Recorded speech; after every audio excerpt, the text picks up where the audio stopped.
सुरुवात ज्या पद्धतीचा आपला एक व्हिडिओ व्हायरल झाला त्याच्यानंतर विरोधकांकडून सातत्यानं आपल्या राजीनाम्याची मागणी होतीये. आपलं या संपूर्ण प्रकरणावर काय स्पष्टीकरण? मला कल्पना आहे की तुम्ही या संदर्भात प्रश्न विचारणार आहात, म्हणून या बाबतीमध्ये मला एकच आपल्याला सांगायचं आहे की मी खरं म्हणजे हा इतका छोटा विषय आहे, हा विषय एवढा लांबला काही मलाही कळलं नाही. मी याच्यावरती खुलासा या अगोदर केलेला आहे. खरं म्हणजे आपल्याला सगळ्यांना सांगितलं पाहिजे ऑनलाईन रम्मी काय प्रकार आहे माहिती आहे का आपल्याला. ऑनलाईन रम्मी खेळत असताना त्याला मोबाईल नंबर त्याला हे करावा लागतो, त्याला जॉईन करावा लागतो. वाटर तुमचं अकाउंट जे आहे बँकेचं ते अकाउंट पण त्याच्याबरोबर तुम्हाला संलग्नपणे राहावं लागतं. त्याच्याशिवाय तुम्हाला ऑनलाईन रम्मी खेळता येत नाही.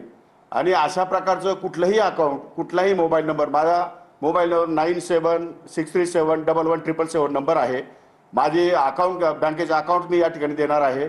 आणि त्या दृष्टिकोनातून कुठेही चौकशी केली तर ज्या दिवसापासून ऑनलाईन रमी सुरू झाली आहे त्या दिवसापासून आज तागत 1 रुपयाची सुद्धा रमी मी या ठिकाणी खेळलेलो नाही. मला रमी खेळताच येत नाही. त्यामुळे अशा प्रकारचा आरोप तो एकदम बिनबुडाचा आहे, चुकीचा आहे. आणि त्यामुळे महाराष्ट्रामध्ये मोठ्या प्रमाणात या ठिकाणी माझी बदनामी झाली आहे.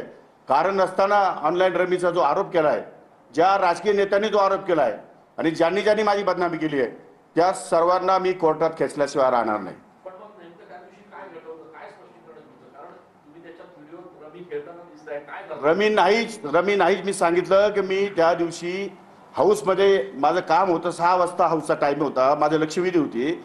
आणि मला माझ्या OSD कडनं किंवा कोणाकडनं जरी माहिती मागवायची असेल तर SMS करावा लागतो किंवा फोन करावा लागतो किंवा मग या ठिकाणी तिथं त्यांना मध्ये येता येत नाही. त्यामुळे मग त्यासाठी मला एक मोबाईल मी मागवला होता. मोबाईल उघडल्यानंतर त्याच्यावरती लगेच तो गेम आला. तो गेम पॉपअप होतो सारखे 5-5 जो 1-1 सेकंदाला ते गेम येत असतात. तो गेम आला, तो स्काईप करता आला नाही कारण तो मोबाईल नवीन होता माझ्या दृष्टिकोनातून. स्काईप कसं करायचं मला त्यात कळत नव्हतं. पण नंतर तो स्काईप केलेला आहे, पण स्काईप केलेला व्हिडिओ तुमच्यापर्यंत आलाच नाही किंवा तुम्ही दाखवलाच नाही. त्यामुळे तशा प्रकारचं जे गेम येतात वारंवार सारखे, तो काही एकच गेम येत नाही. आतापर्यंत मोबाईलवरती तुम्ही मोबाईल काढले तर 5G मध्ये आपण चाललोय. त्यामुळे मोबाईलमध्ये कुठलाही गेम पटकन लगेच पॉपअप होतात, पटकन पुढे येतात आणि स्काईप करावे लागतात. पण स्काईप पण ते 30 सेकंद होत नाही. आणि हा 18 सेकंदाचा फक्त व्हिडिओ आहे जो जेव्हा मी फक्त मोबाईल उघडला आणि त्यातून त्याला स्काईप करण्यासाठी प्रयत्न करत होतो तेवढ्या वेळातला हा 10-15 सेकंदाचा फक्त व्हिडिओ त्यांनी शूट केला. आणि त्याच्यावरती आरोप प्रत्यारोप या ठिकाणी सुरू झाले. कारण नाही वाचूक त्याच्यामध्ये काही संबंध नव्हता. आणि ते खेळण्याचा पूर्ण खेळ का दाखवला नाही त्यांनी? पूर्ण ज्या ठिकाणी जर दाखवलं असतं तर आपल्या लक्षात आलं असतं मीडियाच्या आणि महाराष्ट्राच्या सुद्धा की अशा प्रकारचं काहीही त्याच्यामध्ये तथ्य नाही आहे. त्यामुळे मी आता माननीय मुख्यमंत्री, माननीय उपमुख्यमंत्री, माननीय सभापती आणि माननीय अध्यक्ष विधानसभा या चौघांनाही लेखी पत्र देणार आहे. या संपूर्ण प्रकरणाची सखोल चौकशी होण्याची आवश्यकता आहे. त्यामुळे माझ्या पत्राच्या आधारे आपण चौकशी करावी.